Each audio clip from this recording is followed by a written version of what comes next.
উসমান গনি রে, আয় আমি নবী তোর দিকে তাকাইয়া রইছি। মসজিদে নববীর বারিন্দায় আমার নবী উসমান গনির দিকে তাকিয়ে আছে। আমি জানি না আজকে বাউনির জমিনে আমার নবী মদিনার থেকে এই মসজিদের বারিন্দার জন্য কার দিকে নবী তাকাইয়া রইছে। উসমান গনি আয়, আমি নবী তোমার দিকে তাকিয়ে আছি।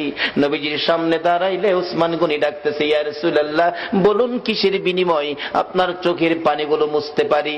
আমার নবী কান্দে, উসমান রে, পারবিনি ইহুদির বাড়ির খেজুর গাছটা আমারে কিনা দিতে?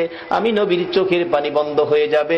যায়া দেখ আমার আব্দুল্লাহ আনসারীর 2টা বাচ্চারে কি কষ্ট দিয়ে রাখছে।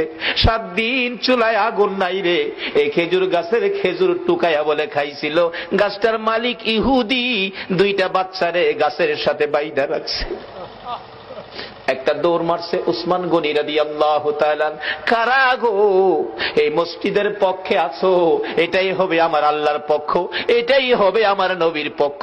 যারা মসজিদের পক্ষ থাকবে আমার নবী তাদের পক্ষে থাকবে, যারা মসজিদের বারিন্দার পক্ষে গো আমার নবী তাদেরকে না লইয়া ফুলসিরাতের ফুল নবী পার হবে না।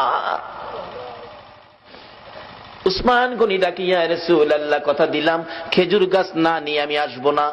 ডাকতেছে, ইহুদি বাড়িতে আছো? জি। খেজুর গাছটা বিক্রি করে দাও। ইহুদি কয়, বাড়ির খেজুর গাছ বিক্রি করবো?